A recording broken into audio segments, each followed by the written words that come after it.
Good evening, and welcome to Twilight Tale, a quiet place for sleeping history, where the past softens into a lullaby.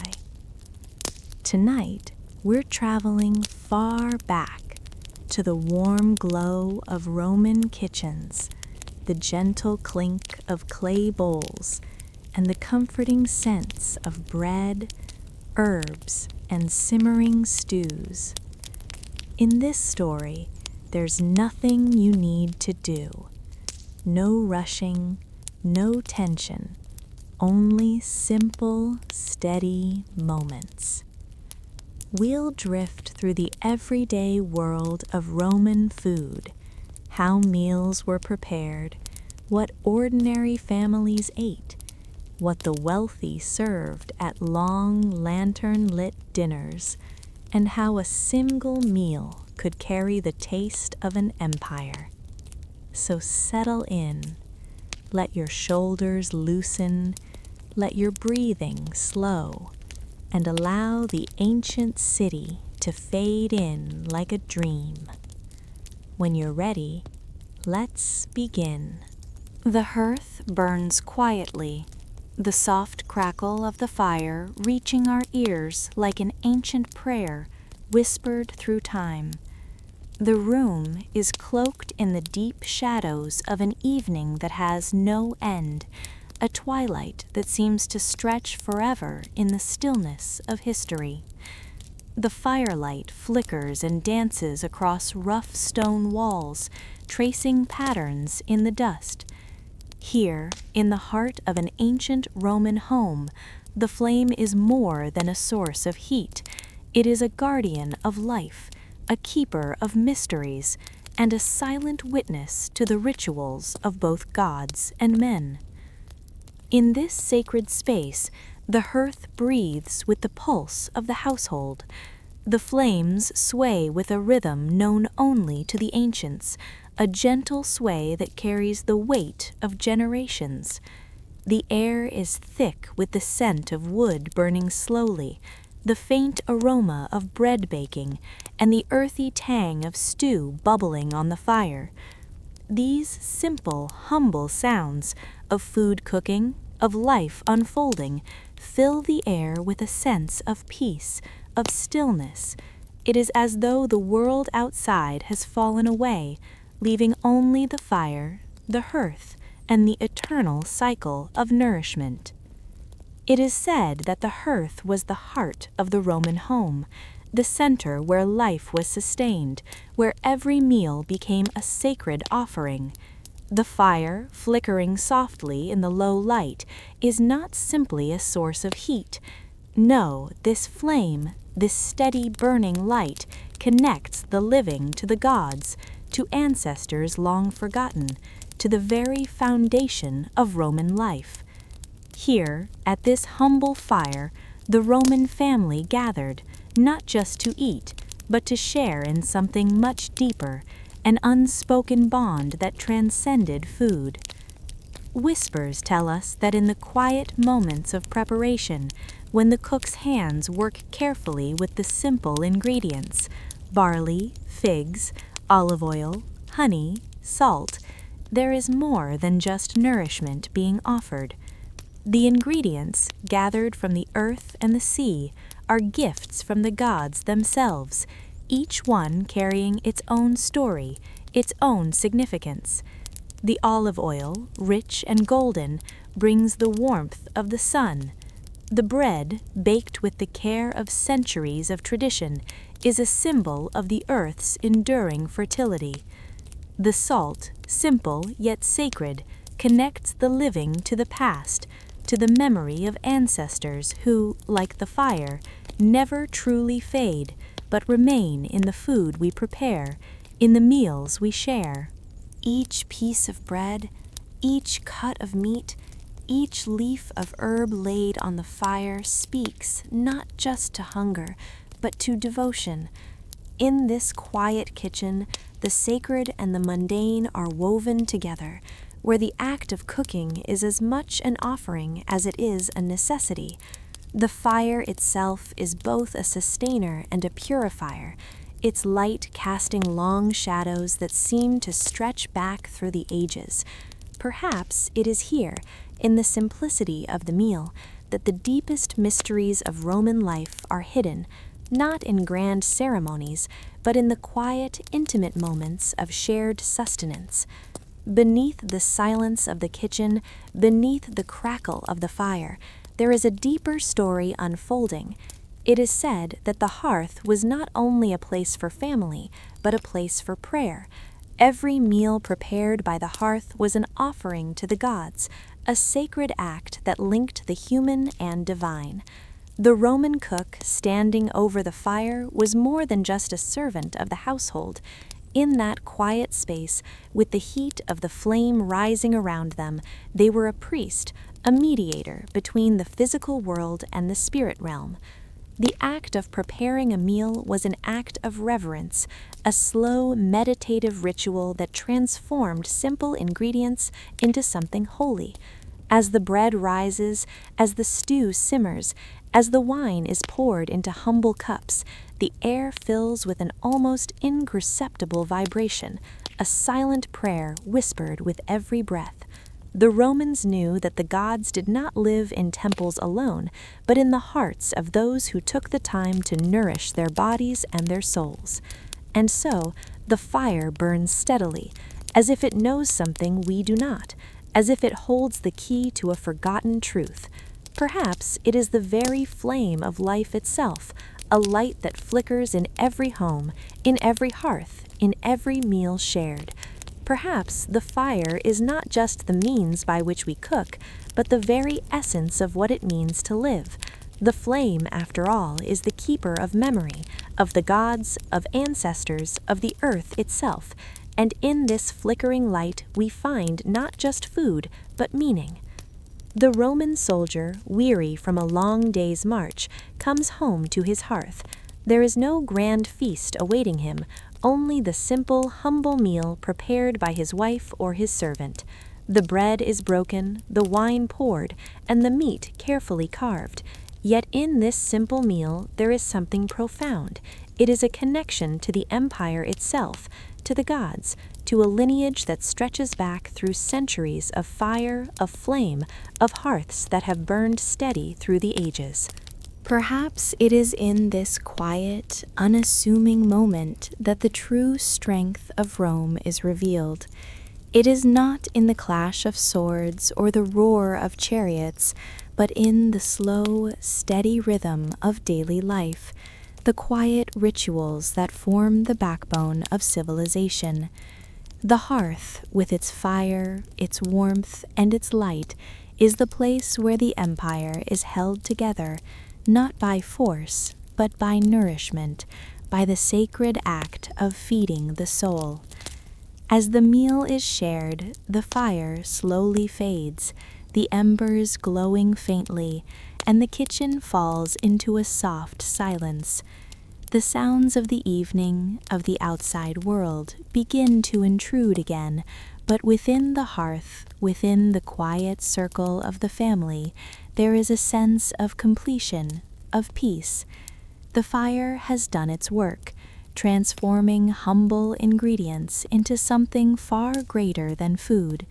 It has nourished the body, yes, but it has also fed the soul.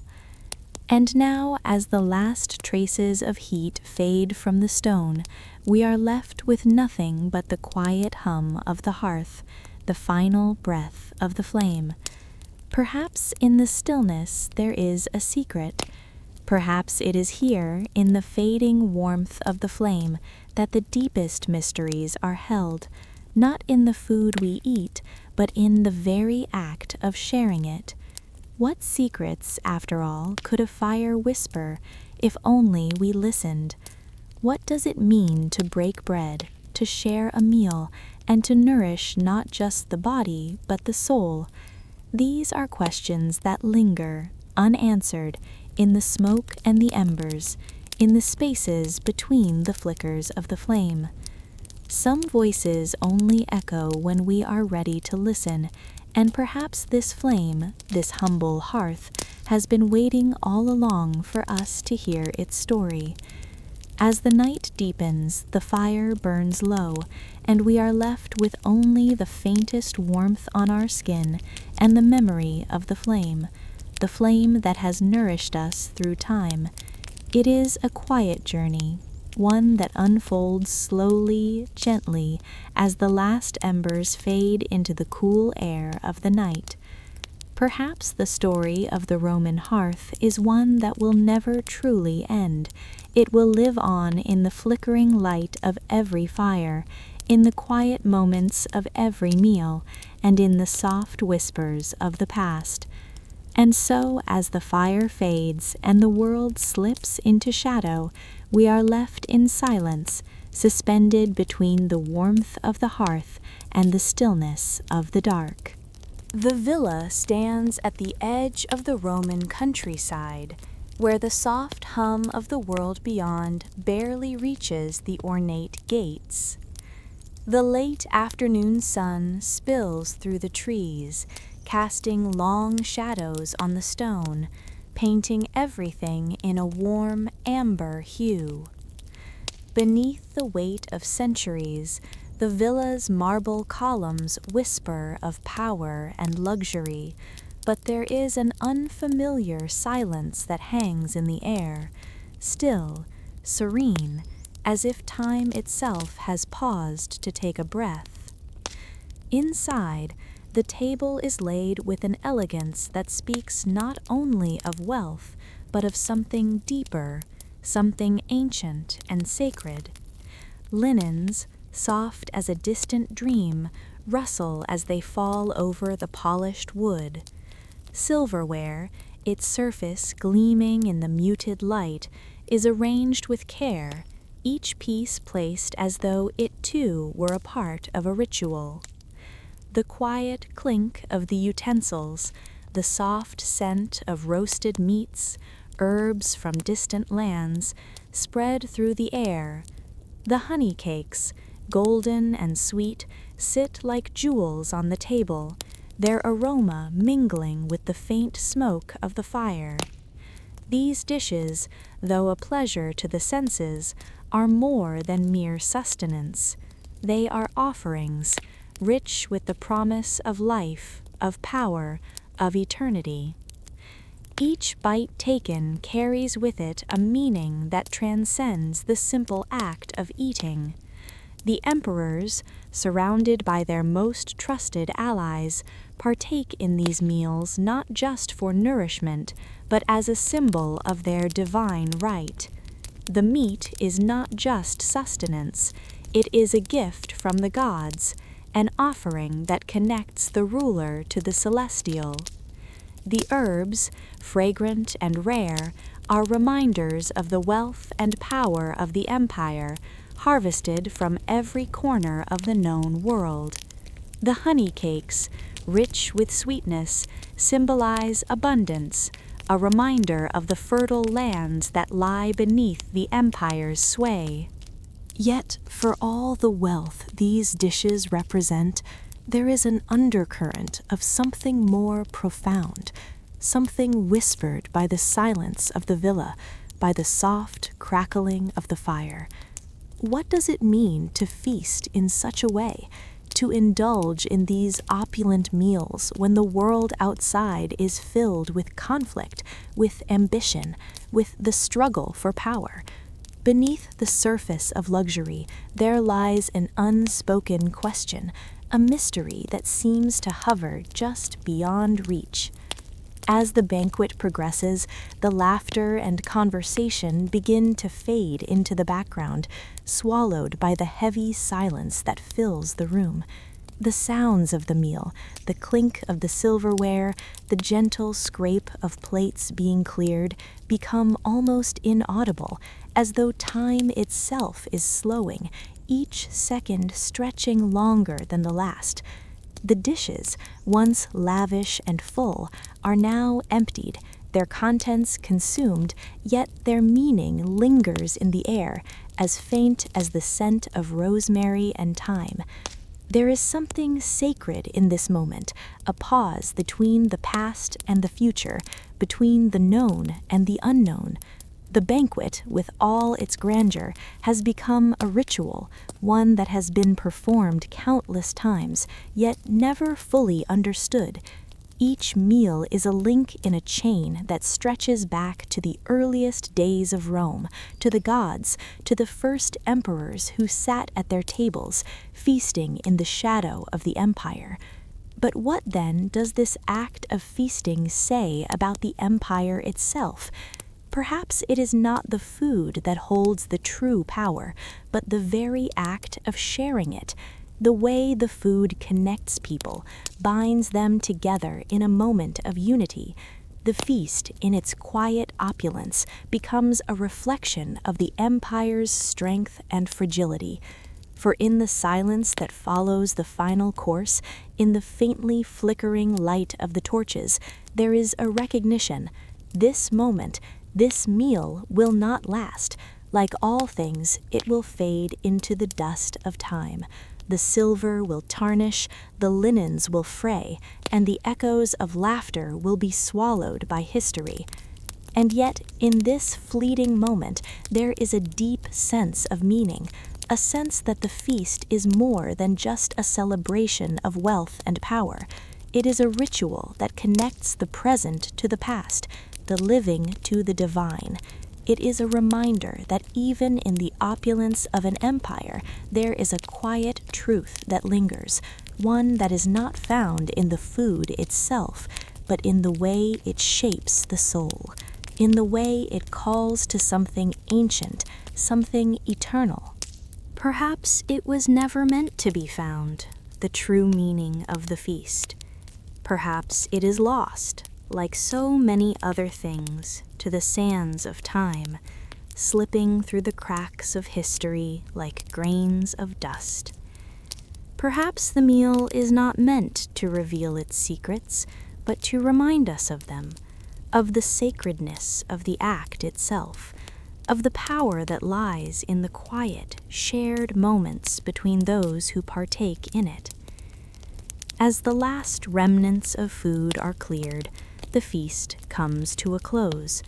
The guests rise from the table, their movements slow, as though they too have felt the weight of the meal, the weight of the empire they represent. The villa, once filled with laughter and the sounds of indulgence, now returns to its silence. The golden light of the torches flickers softly, casting long shadows across the stone walls, as the villa returns to its timeless stillness. Perhaps the true power of the feast was never meant to be in the grandeur of the food or the wealth of the table, but in the silence that follows, in the way it lingers, like the faintest trace of a forgotten song, a melody that echoes through the halls, through the generations, through the very soul of the empire. It is a reminder of what was and what will never be again. Some voices only echo when we are ready to listen. Perhaps the feast was never meant to be a celebration, but a quiet prayer whispered through the ages, a prayer that, like the empire itself, will one day fade into the silence of time. The evening sun casts its last golden rays through the narrow window of a modest Roman household, gently brushing the stone walls with a warm amber glow. The light flickers softly across the room, touching the rough-hewn table where the evening meal is about to be prepared. In this quiet, unassuming space, the air feels thick with the weight of time, as though the very stones themselves remember the hands that once worked here, kneading, chopping, and stirring with the same care and rhythm that has passed through centuries. There is no grandeur here, no polished marble, no glittering silver. Instead, there is the scent of simple things, bread rising in the quiet warmth of the hearth, the earthy fragrance of freshly chopped vegetables, the faint, comforting aroma of olives, figs, and the humble pour of wine into a cup of clay. The sounds are soft, gentle, a knife slicing through soft root vegetables, the careful knead of dough, the crackling of the fire in the background. There is no hurry in this place, no clatter of grand feasts, no rush of ambition. Here, time moves slowly, in sync with the steady rhythm of life itself. It is said that in these quiet corners of Rome, away from the bustle of grand villas and imperial palaces, the true heart of the empire could be found. Here the common people lived and thrived, nourished by the simplicity of their daily meals. The bread, once kneaded and shaped, becomes something more than just food. It is a connection to the earth, to the harvests that have fed generations. The figs, plucked from the trees in the warm afternoon light, speak of the cycles of nature, of the seasons that turn with quiet certainty. And the wine, poured into humble cups, carries with it the legacy of the land, of vineyards tended by hands much like these, of ancient rituals that stretch back long before the empire itself. As the meal takes shape on the table, there is a quiet beauty in the simplicity of it all.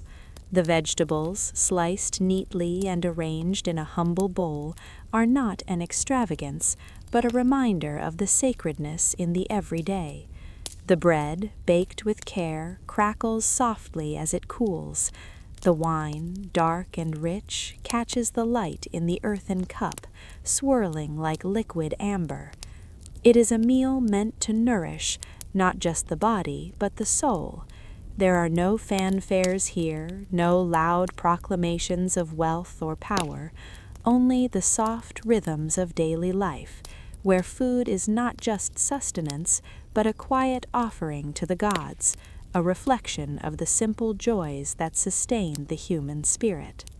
Beneath the silence of the kitchen, beneath the soft rhythm of the meal being prepared, there is an unseen connection to something older, something deeper.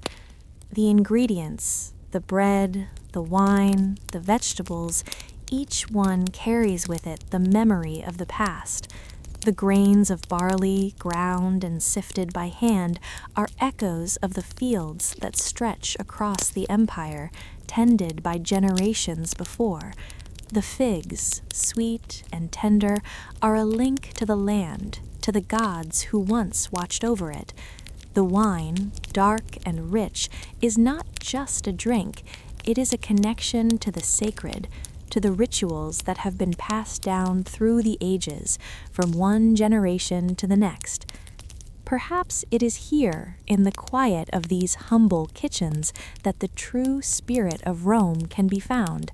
It is not in the extravagance of imperial feasts or in the wealth of the aristocracy, but in the simple rituals of daily life, the kneading of dough, the slicing of vegetables, the pouring of wine into clay cups. These are the moments that, though small and unremarkable, form the foundation of a civilization, connecting the past to the present, the sacred to the mundane. There is power in this simplicity, in the quiet, unnoticed rhythms of the kitchen, where every act is a prayer, and every meal, no matter how modest, is a sacred offering. The meal is ready now. The bread is sliced, the vegetables arranged, the wine poured, and as the first bite is taken, there is a pause, a moment of quiet reflection. In this simple meal, there is a deep truth, a truth that has been passed down through the ages. It is a truth that says that even in the smallest acts, there is meaning. Even in the simplest of meals, there is the divine.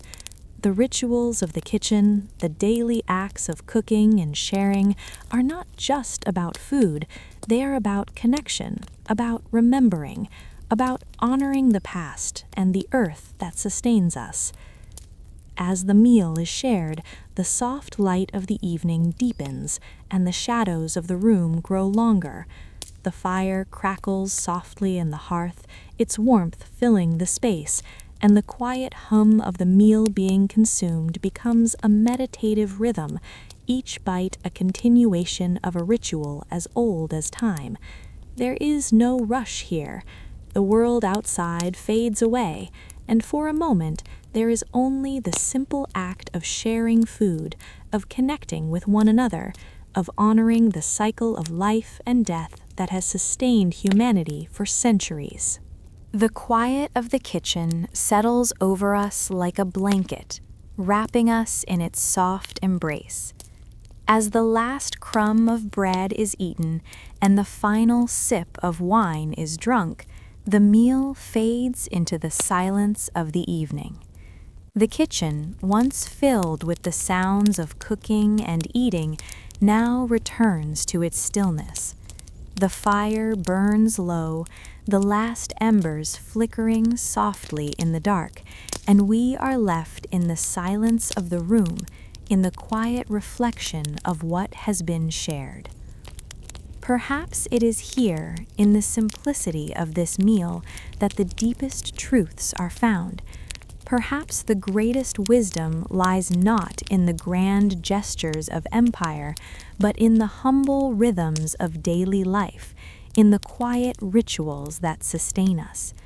The bread, the wine, the vegetables, each one a symbol of the sacredness of the earth, of the connection between past and present, between the living and the divine. As the night deepens, we are left with the quiet realization that even in the smallest acts there is something eternal. Perhaps it is in the simple meals of the everyday Roman that we find the heart of the empire, not in its grandeur or its conquests, but in its connection to the earth, to the gods, and to one another. In the quiet moments of the kitchen, in the softness of the meal, we are reminded that the simplest things can carry the deepest meaning. Perhaps it was never meant to be found, the secret of the Roman table. Perhaps it is hidden in the quiet, in the small gestures, in the rituals that pass unnoticed by most. And yet, in the stillness of the meal, there is a sense that something sacred is unfolding, a thread that binds us to the past, to the land, to the spirit of an empire that lives on in every loaf of bread, in every sip of wine, in every humble meal prepared with care. Some voices only echo when we are ready to listen, and perhaps as we close our eyes and drift into the quiet of the night, we hear the soft rhythm of the Roman table calling us to remember, to reflect, and to honor the simple, sacred acts that have sustained us all. The first light of dawn filters through the narrow streets of Rome, casting a pale glow upon the cobblestones, now cool and damp from the night's whisper of rain. In the heart of the marketplace there is a quiet stir of life, soft and slow, as the city begins to wake. The sounds are faint, footsteps echoing against stone, the creak of wooden carts rolling, the rustle of fabric, and the soft hum of the early risers. But it is the fragrance that fills the air, a subtle, layered scent that seems to come from everywhere and nowhere all at once. Cumin, coriander, cinnamon, saffron, all mingling together, rising like a gentle mist. These spices, so common in the markets now, once arrived from distant lands, carried on the winds of time, each grain of powder, each delicate shard of bark, carrying with it the memory of the journey, a journey that began in the far-off deserts, in lush gardens by rivers, in distant, forgotten empires.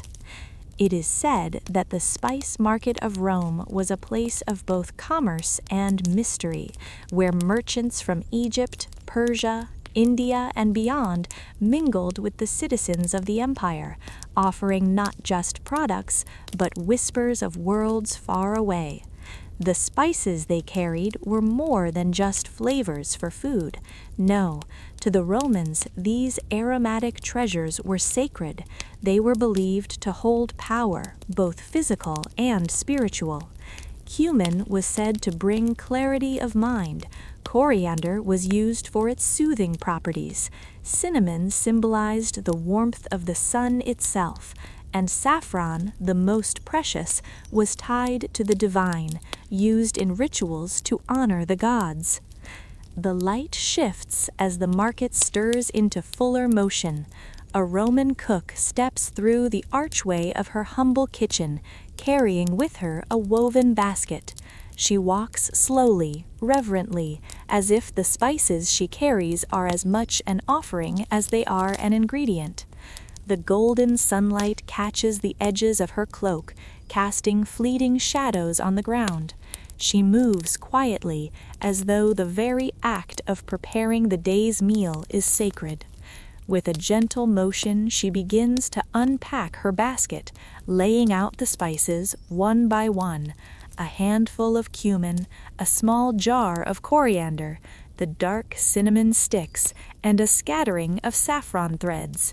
Each spice seems to hum with the weight of its own history, its own place in the empire's intricate dance of culture and belief. As the cook begins her work, her hands move carefully over the pot, stirring in the ingredients, each addition filling the air with the scents of the earth and the heavens. The pot, filled with fresh vegetables, meat, and grains, begins to simmer softly, the aroma rising in a slow, measured dance. The kitchen is quiet, save for the faint crackle of the fire, the rhythmic sound of the spoon stirring, and the occasional soft sigh of the cook as she pauses, deep in thought, lost in the simple, meditative task of creation. Beneath the surface of this peaceful moment, there is an undercurrent of something far older. The spices, gathered from distant corners of the known world, are more than just ingredients. They are conduits to the divine. For the Romans, every meal prepared was not just for nourishment, but for connection, to the gods, to the earth, and to one another. There was magic in the act of cooking, in the way the ingredients came together to form something greater than the sum of their parts. It is in the air, the fragrance of the spices, the heat of the fire, that the Romans found their connection to the sacred. The aroma of the stew thickens, filling the small kitchen with warmth and comfort. The scent of saffron, bright and rich, mingles with the deep, earthy tones of cumin and coriander.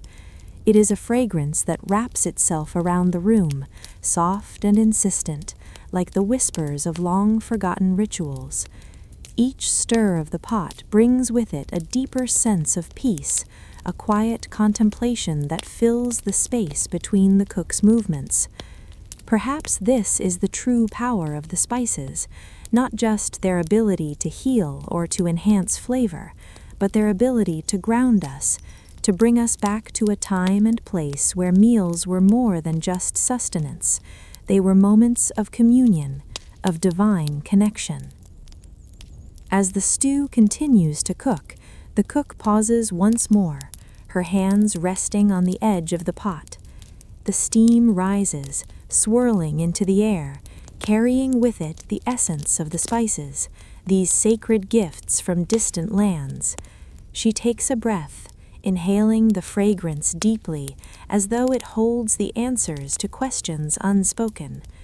In the quiet, we can almost hear the hum of the spices themselves, the ancient song they sing, passed down through the centuries, from one cook to the next, from one empire to another. Perhaps it is in this very moment, the slow, deliberate preparation of a simple meal, that the mysteries of the empire lie hidden, not in the grandeur of its architecture or the power of its armies, but in the stillness of its kitchens, in the sacred rituals of daily life. The stew is nearing completion, the flavors melding together in quiet harmony. And as the cook lifts the lid to taste, the final notes of the fragrance rise to meet her. Cinnamon, warm and familiar, saffron, rich and bright. She stirs one final time, tasting, feeling the ancient connection to the world beyond her kitchen. This meal, this simple offering, is complete. It is a prayer in the form of food, a moment of peace in a world that often feels restless. There is no hurry in this space, no demand for speed or grandeur, just the slow unfolding of a meal, prepared with care, with reverence. As the cook sets the table, the final shadows of evening begin to stretch across the room. The fire in the hearth casts a soft glow, the flames flickering like the last traces of daylight. The kitchen is now a place of stillness, save for the faint sound of the spoon scraping the last bits of the stew from the pot, and the quiet breath of the cook as she sits to partake in the meal she has prepared. Perhaps the most profound mystery of all lies not in the power of the spices themselves, but in the way they have traveled through time, across seas, through deserts, over mountains, arriving in the hands of the cook, in the stillness of the kitchen, where they are transformed into something far greater than mere flavor. In this humble space, the cook finds connection to the past, to the gods, to the earth. She shares her meal, her offering, with those who come to her table, and in that quiet sharing, a sacred bond is formed, not through wealth or power, but through the simple act of nourishment. As the last of the stew is served and the final sip of wine is taken, the kitchen settles into quiet once more. The light fades, the fragrances linger in the air, but all is still. The meal has ended, but its resonance remains, carried in the soft echo of the spices, in the memory of a time long past. Perhaps, as we drift into sleep, we too can breathe in the fragrance of those ancient kitchens, feeling their connection to us across the centuries. Perhaps some secrets of the Roman table were never meant to be fully revealed, only to be felt deeply in the spaces where memory fades, where silence reigns, and where the fragrance of spices continues to linger long after the meal has ended. The day has begun to fade, casting the Roman streets in the gentle light of twilight. The air is cool, touched with the quiet hum of evening, as a light breeze stirs the dust of the city. In a humble home, tucked away from the rush of public life, a table is set for a simple meal. The flickering glow of a hearth reflects off the stone walls, soft and warm, as though time itself has slowed in reverence to this intimate ritual. The scent of freshly baked bread drifts through the room, filling the space with an earthy warmth. The bread, still warm from the oven, rests on a wooden board, its crust golden and inviting. As the bread is sliced, the soft, dense crumb is revealed, its simplicity speaking to something deep and eternal. Alongside it, a small bowl of salt sits on the table, its white grains glistening softly in the firelight, as though each tiny crystal carries with it the weight of the world. Salt, humble yet sacred, was not only a commodity in ancient Rome, but a symbol of life's sustenance, a marker of loyalty and covenant. It is said that Roman soldiers were sometimes paid in salt, a practice that was so valued that the word salary itself comes from the Latin salarium, meaning payment in salt. This simple mineral, gathered from the earth, carried meaning far beyond its ability to preserve food. Salt was connected to the gods, to the land, to the very survival of the empire itself. Its presence on the table was a reminder of the fragile balance of life, of the sacred nature of nourishment, and of the silent, binding connection that exists between all things. As the meal begins, there is no rush, no hurry to finish. The atmosphere is soft, quiet, a moment of peace after the day's labor. The bread is torn, not cut, a simple act that feels like a return to something older, a way of connecting with the past, with ancestors who too shared meals like this. The bread is dipped into olive oil, its smoothness a contrast to the warmth of the bread. The rich, golden liquid glistens like liquid sunlight, filling the space with a quiet richness. As the bread is lifted from the oil, the grain of the loaf seems to carry with it the rhythm of an ancient world, a rhythm that has been passed down through the hands of countless Romans, from the kitchens of their ancestors to this very moment. It is in the quiet breaking of bread, the dipping, the sharing, that the true essence of the Roman meal reveals itself. Each bite is not just sustenance, but an act of connection.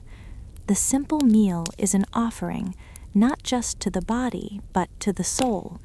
It is a reflection of the Roman worldview, where food was never merely for nourishment, but for communion with the divine. The bread, warm and soft, is not just flour and water, but a connection to the earth itself, to the harvest, to the gods who watched over the crops.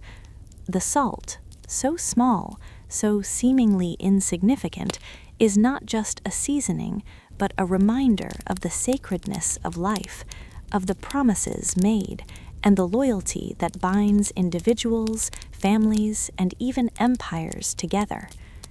The meal unfolds slowly, the bread broken and shared, each bite savored in silence. The salt is sprinkled over the bread, just a pinch, a small gesture that holds within it the weight of centuries. There is no grand ceremony, no fanfare, yet the act itself feels sacred, as though the table is an altar and the simple, small, intimate rituals where food becomes a symbol of unity, of community, and of the sacred bond between human beings and the divine. As the meal continues, the fire flickers gently in the hearth, casting soft shadows across the room. The bread and olive oil are nearly gone, and the salt has been taken in its entirety, each grain consumed slowly, mindfully.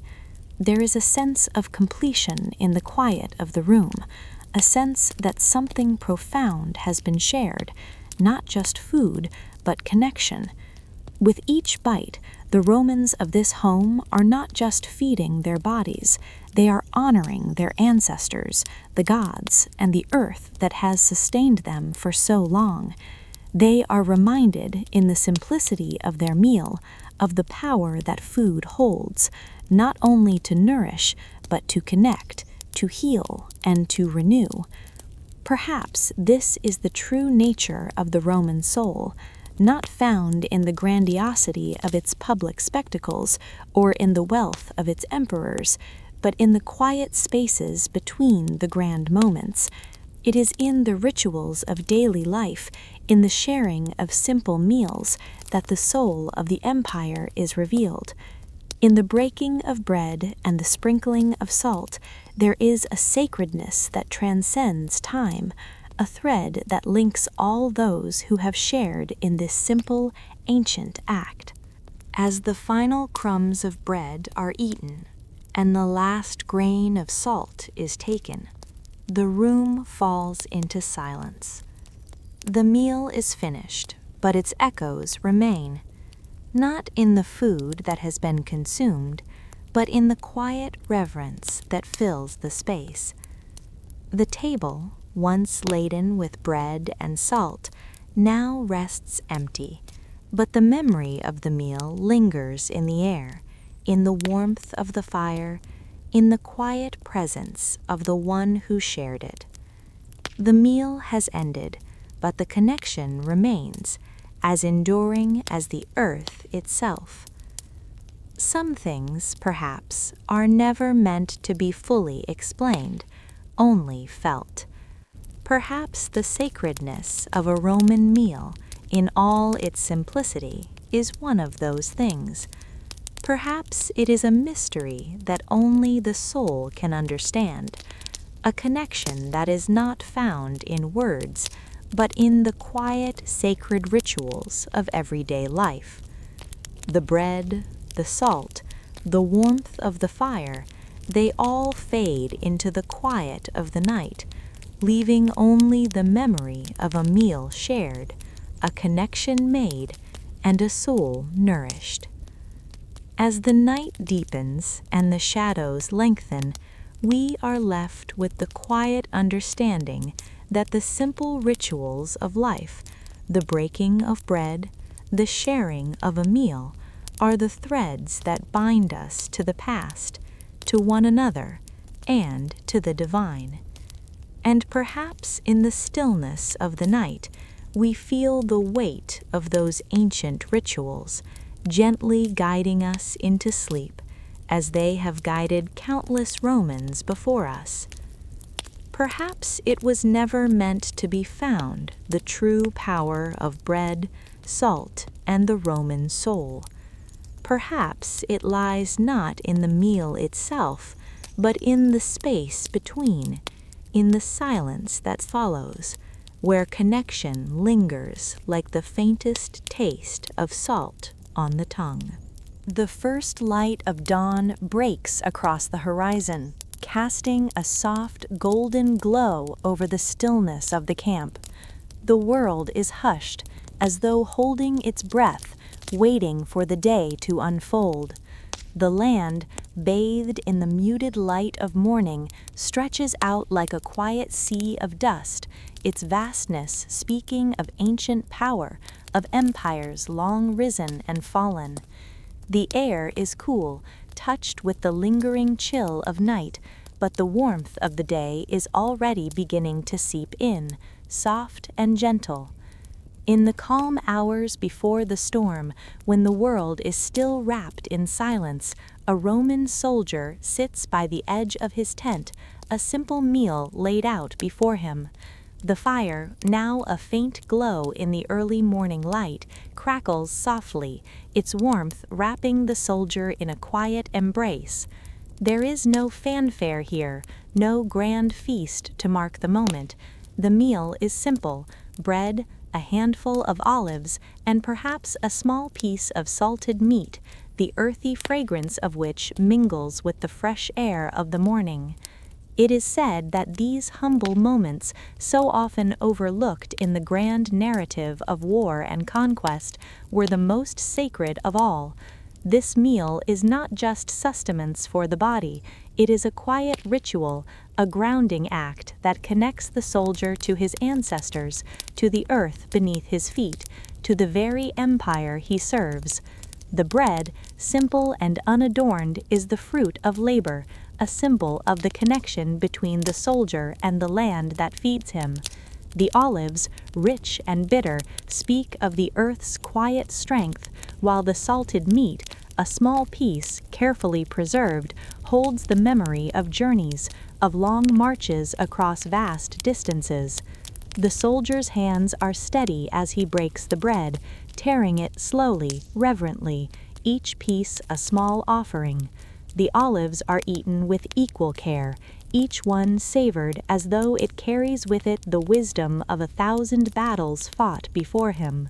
His movements are deliberate, not hurried, as though in this small, quiet meal he is gathering strength for the coming day. The meal is not just preparation for the body, but for the spirit. It is a moment of peace before the storm, a brief respite in the unrelenting rhythm of war. As he eats, his eyes are distant, perhaps thinking of the battles that lie ahead, or of the comrades who sit in silence beside him, their meals much like his own. There is no conversation, only the soft sound of food being consumed, the crackle of the fire, and the distant murmur of the camp coming to life. The morning is quiet, sacred in its stillness, a moment carved out of time.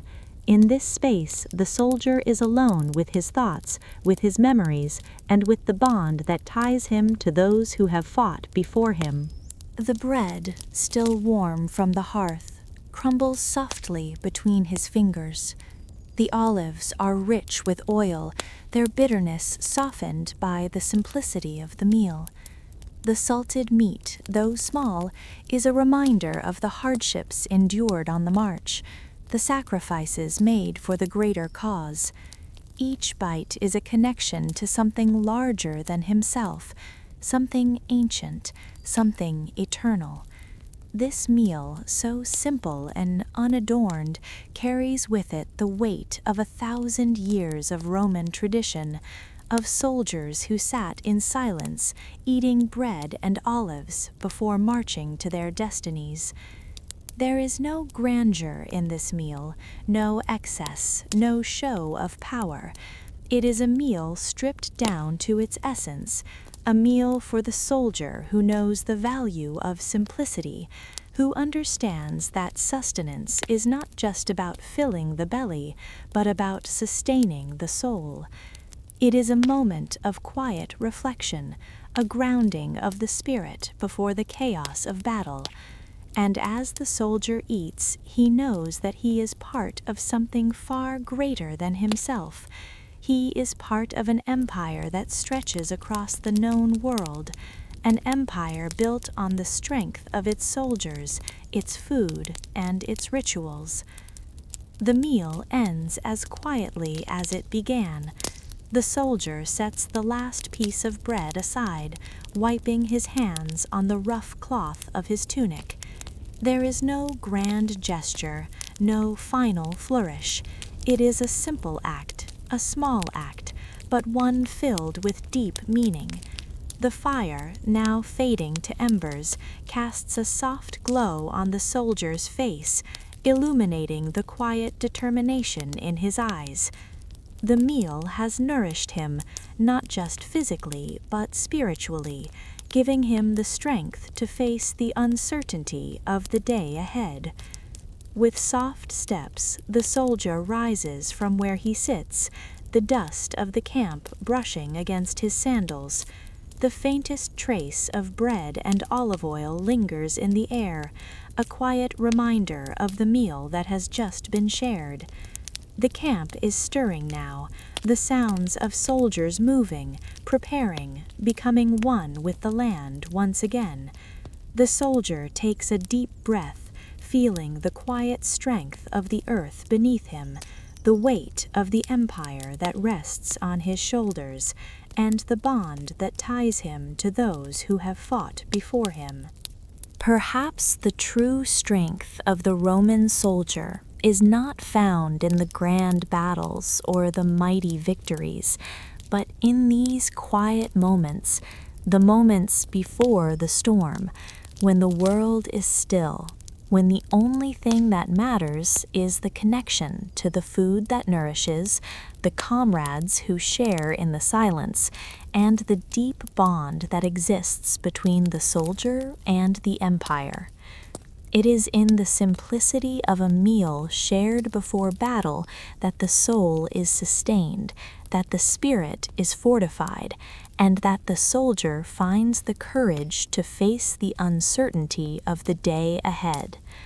As the soldier walks away from the table, the camp becomes a flurry of activity, and the echoes of his meal fade into the morning light.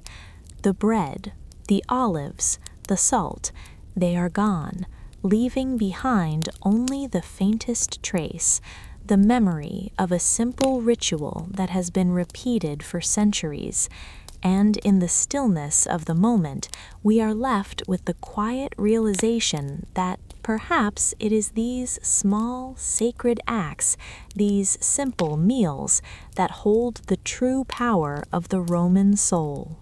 The sun sinks slowly, casting its golden rays across the Roman villa. The light is soft now, delicate, as though it knows the hour of rest is near. There is a stillness in the air, a quiet hush that blankets the sprawling gardens, the stone walls of the villa, and the paths that wind through the fragrant earth. The day is not yet done, but the sun's angle suggests it will soon fade into the quiet of evening, leaving behind only the memory of light. In the garden, the hum of bees fills the air, a gentle, rhythmic sound that speaks of ancient cycles, of nature at work. The flowers, vibrant and open, bask in the final warmth of the sun, while the bees flit lazily from bloom to bloom, gathering the nectar that will soon find its way into the kitchens of Rome. The garden feels sacred, as though it has witnessed countless moments like this, moments when time slows, when the world's demands soften, and the earth speaks of its bounty. It is here, in this tranquil space, that the essence of Roman sweetness is made. The honey, golden and thick, carries with it the warmth of the sun and the delicate sweetness of the earth itself. The Roman kitchen, bathed in the soft glow of afternoon light, holds the humble yet sacred ingredients: honey, flour, a pinch of spice, and a steady hand at the hearth. The air in the kitchen is rich with the warmth of the oven and the comforting aroma of honey cakes, fragrant, soft, and sweet. These small cakes, made with care, are not just a simple indulgence. They are a connection, a bridge between the Romans and the earth's gifts. It is said that these honey cakes were enjoyed by Romans of all walks of life, from the wealthiest patricians to the humblest citizens. In the villa, the sweet fragrance of the cakes wafts through the air, inviting all to partake. There is something almost sacred about the moment, the way the warm cakes are presented, the golden light catching their delicate edges. Their sweetness is not merely in flavor, but in the connection they symbolize, the Romans' bond with nature, with the land, and with the gods who preside over the earth's bounty. As we take a bite, the richness of the honey coats the tongue, and a delicate warmth spreads through the senses. It is not a moment of excess, but of gentle indulgence. The honey cakes, soft and fragrant, seem to whisper of simpler times, of peace and prosperity. In each bite, there is a quiet joy, a feeling that cannot be described in words, but is deeply felt in the stillness of the moment. The taste lingers, like a memory, a reminder of the ways the earth offers its gifts, and how through careful hands these gifts are transformed into sustenance and sweetness. As we wander through the kitchen, we see the careful preparation of more cakes, the dough being shaped gently, each piece of dough rolled and pressed with intention. The bees hum in the garden outside, their song weaving through the kitchen, as if the two worlds, the earth's vibrant life and the warmth of the hearth, are interconnected. Each honey cake is a small miracle, an offering to the gods and to the people, a symbol of harmony between humankind and nature. The kitchen itself feels alive with history, the walls seemingly whispering of centuries past. beneath the silence, beneath the soft flicker of the firelight, we can almost hear the echoes of ancient Roman kitchens, of women and men kneading dough and shaping cakes with the same reverence. Perhaps the honey cakes were more than just food to the Romans. Perhaps they were a symbol, a reflection of the peace that could be found in times of plenty, a soft joy that filled Roman homes in times of prosperity. We pause, taking in the stillness of the villa and the quiet hum of the garden outside. The honey cakes, warm and sweet, are a reflection of the Roman way of life, not in its grand spectacles or its military might, but in these smaller, quieter moments, in the kitchens and gardens where food was prepared with care, where the simple gifts of the earth were transformed into something sacred, the soul of Rome can be found. As the evening deepens, the sun dipping lower, the last traces of light filtering through the villa's open windows, the honey cakes are passed around. They are shared in silence, in quiet gratitude, as though the act of eating itself is a prayer. The meal is not grand, yet it holds a quiet power, a connection to the land, to the seasons, and to the divine. Each bite is an offering, a reminder of the simple beauty that exists in the world, if only we take the time to notice it. In the warmth of the villa, beneath the soft, flickering light, the taste of honey lingers on the tongue, rich and comforting. It is a sweetness that reaches far beyond the physical, beyond the honeyed flavor itself. It is the sweetness of the earth, of the connection between humankind and nature, of the quiet joy that fills every home, every heart, when the earth offers its bounty. Perhaps this is what the Romans knew, that in the sweetness of honey, in the softness of the cake, there lies not just nourishment, but a deeper truth. In times of peace, in moments of quiet, it is the simple acts of creation, the care given to even the smallest tasks, that hold the greatest meaning. The honey cakes, humble as they may seem, are a reflection of this truth, a reminder of how the smallest rituals, made with care and reverence, can become sacred.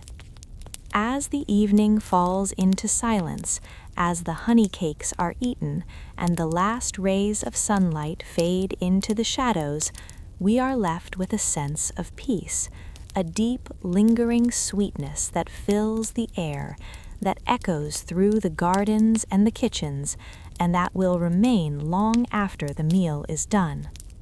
Perhaps some things, like the sweetness of Roman honey cakes, are not meant to be explained, but felt deeply in the quiet spaces between words. Perhaps it is in these quiet, sacred moments, the sharing of a humble meal, that the true soul of Rome can be found. Perhaps it is never meant to be fully uncovered, this connection to nature, to the earth's gifts, but only tasted in the lingering sweetness that remains long after the final bite. And so, as the last crumbs fall from the plate, as the fire dies down and the villa falls into quiet, we are left with the faint taste of honey and the echo of an ancient ritual, wrapped in the sweetness of the earth, just as the Romans knew it. In the dim, flickering light of the evening, a Roman villa sits wrapped in the quiet embrace of twilight. The air is still, heavy with the weight of time, the stone walls of the villa soaking in the last warmth of the day. Beyond the garden's low walls, the distant hills are kissed by the fading sun, their soft contours outlined in gold, as though the earth itself is exhaling in quiet surrender to the coming night. A single cup of Roman wine, delicate in shape, rests in the hands of a silent figure, the chalice reflecting the warmth of the fire that crackles softly in the hearth. There is no rush. The wine is poured slowly, almost reverently, from a pitcher of polished clay.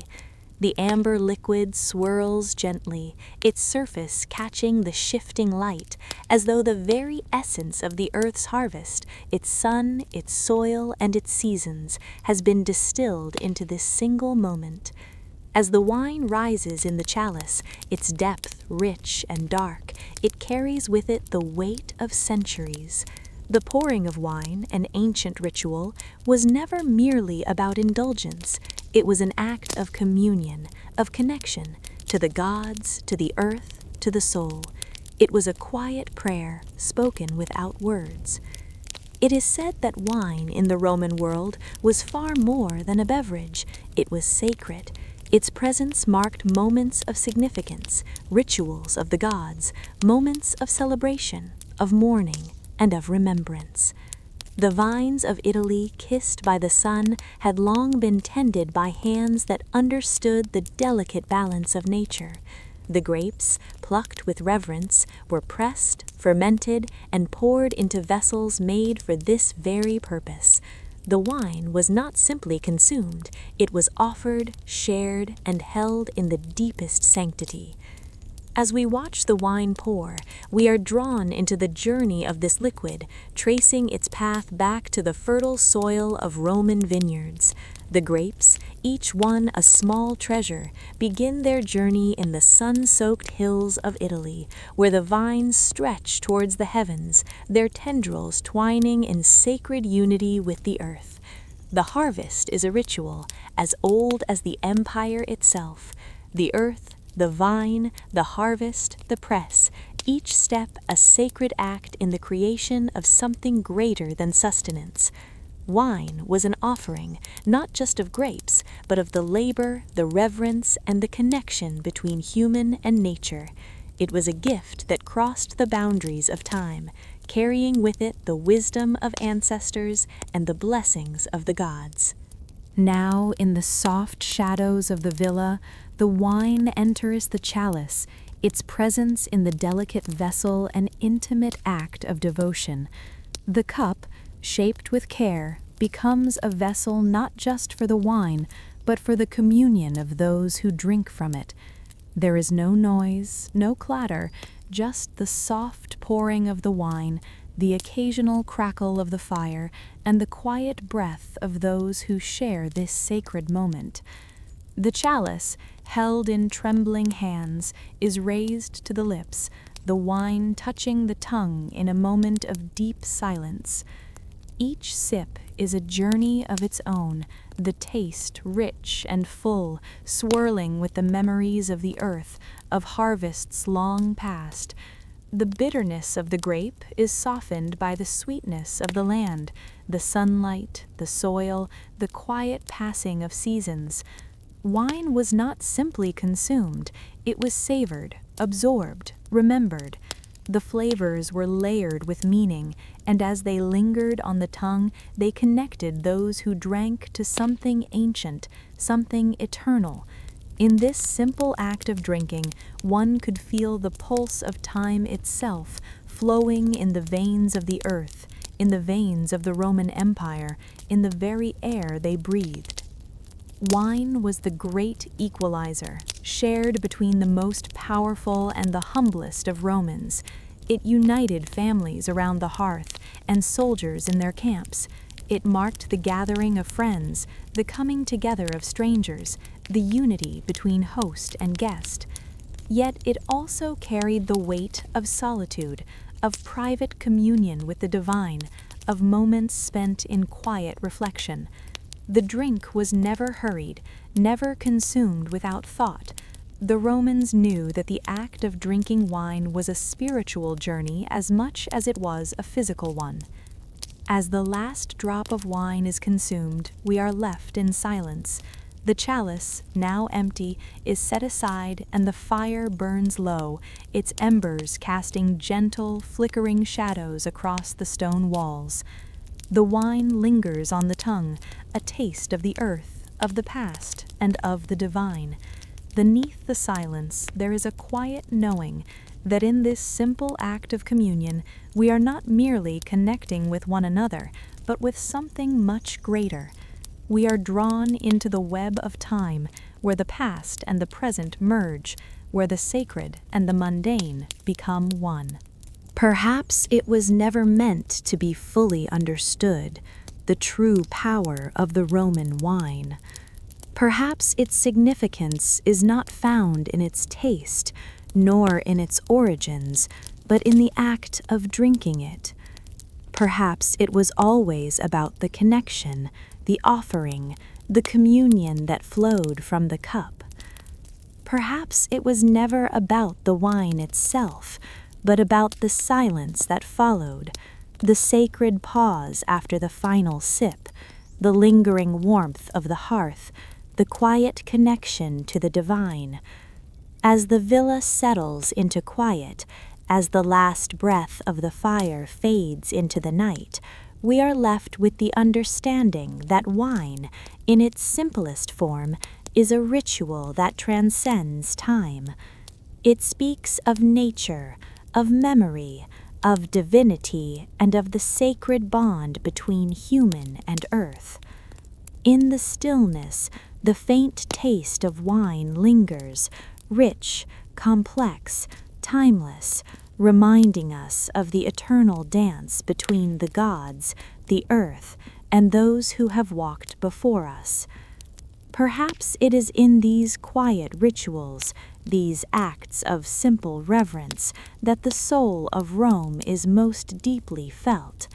Perhaps the wine, like the empire itself, is a connection that lingers long after it has been consumed, echoing through the chambers of time, awaiting the moment when we are ready to listen.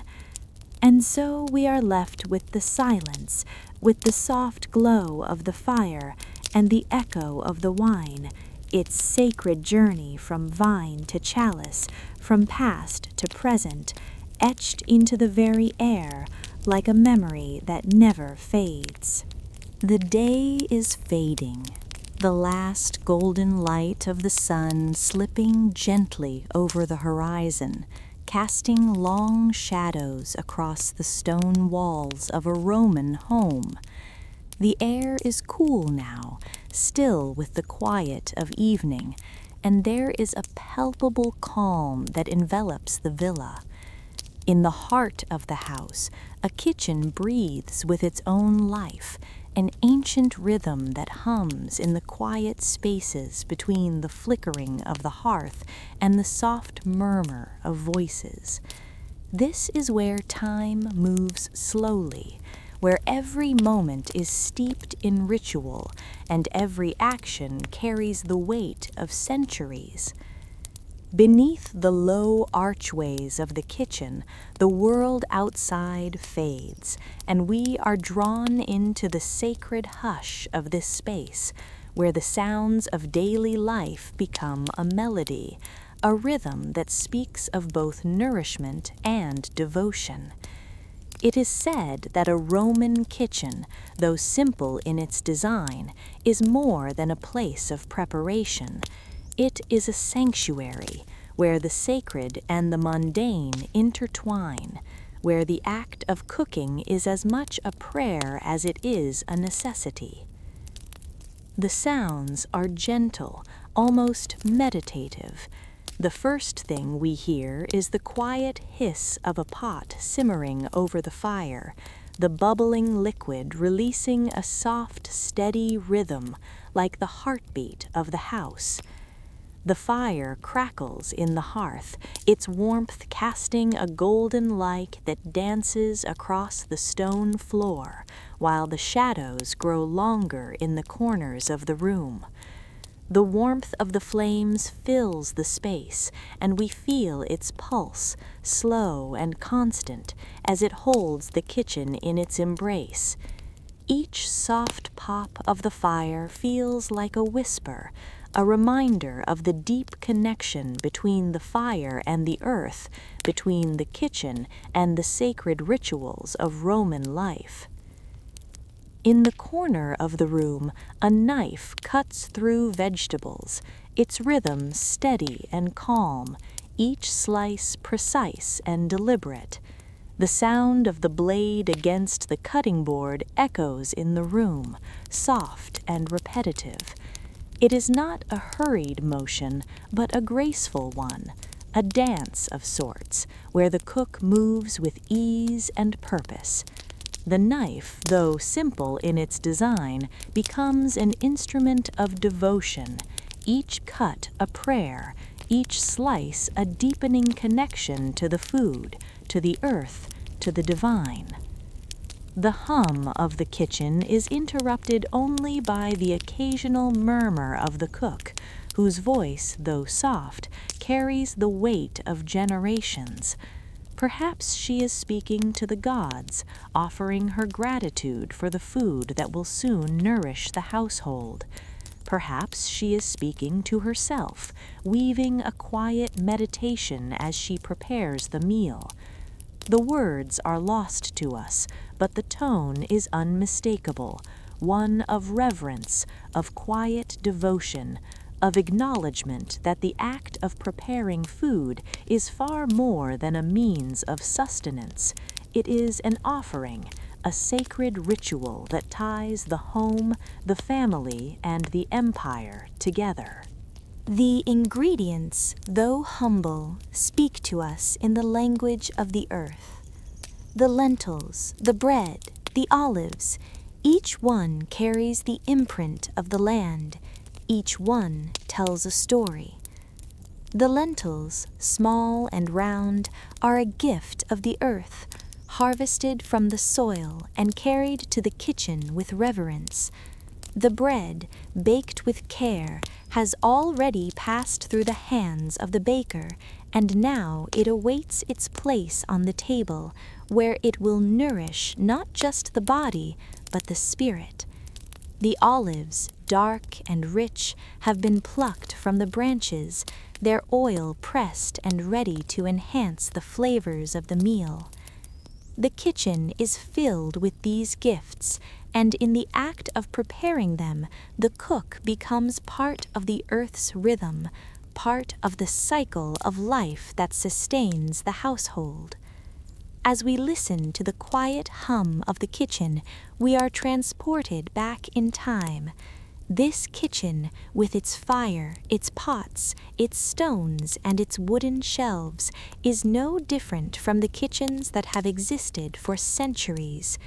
This act of cooking, of preparing food with care, with reverence, is a ritual that has been passed down through generations, from one Roman household to another, from one cook to the next.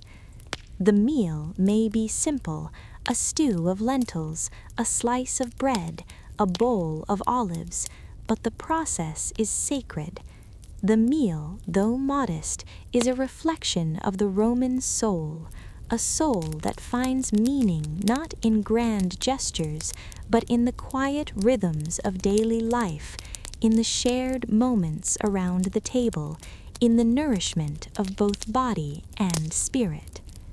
We take a deep breath, the aroma of the stew now rising in the air. The spices, fragrant and rich, mingle with the scent of the firewood and the olive oil. The kitchen is filled with warmth, with a sense of purpose, and with the quiet understanding that this meal, this humble offering, holds the power to sustain not just the body, but the soul. As the stew continues to simmer, the soft sounds of the kitchen become a lullaby, drawing us into a state of calm. The rhythmic chopping, the gentle bubbling of the pot, the soft crackle of the fire, all of these sounds weave together into a tapestry of peace, a quiet moment before the meal is served. The meal is ready. The stew is ladled into bowls, the bread is sliced, and the olives are placed on the table. The sounds of the kitchen begin to fade, replaced by the quiet murmurs of those gathering around the table. The air is thick with the fragrance of the food, and the warmth of the hearth lingers in the room. As the meal is shared, there is no rush, no hurry. Each bite is savored, each moment spent in quiet gratitude. This is not just a meal, it is a connection to the past, to the earth, to the gods, and to one another. And as the meal winds down, the kitchen falls into silence once more. The fire burns low, the last pieces of bread are eaten, and the soft murmurs fade into the stillness of the night. The kitchen, once alive with the rhythm of preparation, now rests. The sound of the knife, the hiss of the pot, the murmur of the cook, these sounds have faded, leaving behind only the memory of their quiet presence, a presence that will remain, like the silent echo of a prayer. Perhaps it was never meant to be fully understood, the true significance of the Roman kitchen. Perhaps the meaning lies not in the food itself, but in the act of preparing it, in the ritual that transforms the mundane into the sacred. Perhaps, like the rhythms of the kitchen, the power of the Roman meal is something felt rather than explained, something that lingers in the silence, in the space between the sounds. Some voices only echo when we are ready to listen. Perhaps the true meaning of the Roman kitchen, the quiet, sacred space where food and spirit come together, was never meant to be found, but to be felt in the rhythms of our own lives, in the quiet hum of our own kitchens, as we prepare the meals that sustain us. And so, as the night deepens and the villa falls silent, we are left with the quiet understanding that the kitchen, with its ancient sounds and sacred rituals, has always been a place where the past and present meet, where the sacredness of life is woven into the rhythm of the hearth, the pot, and the humble meal.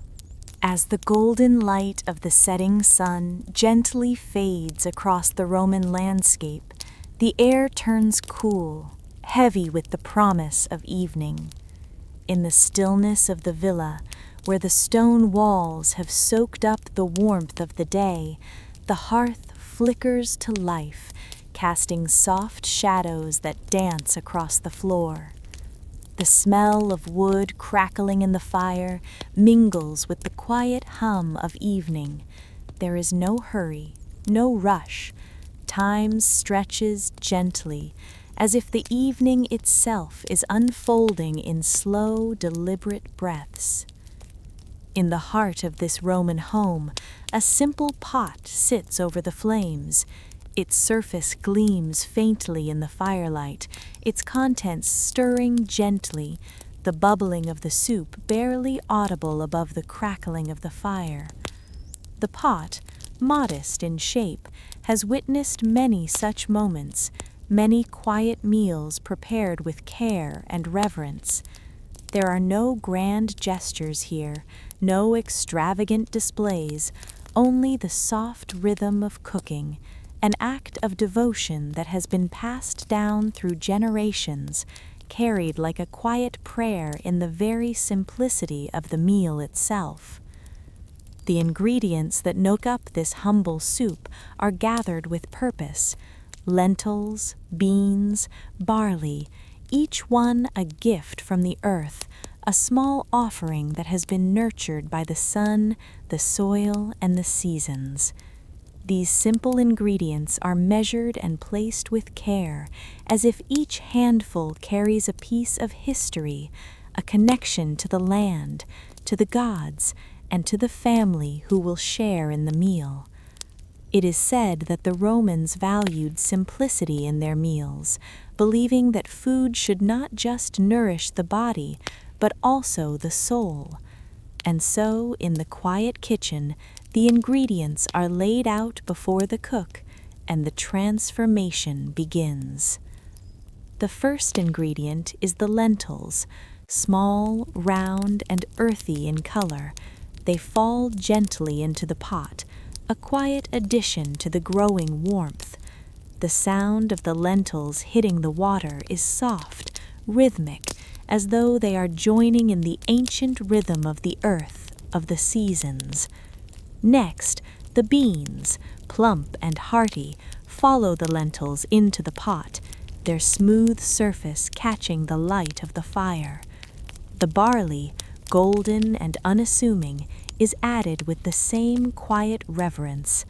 The cook stirs slowly, with a steady hand, her movements measured and thoughtful.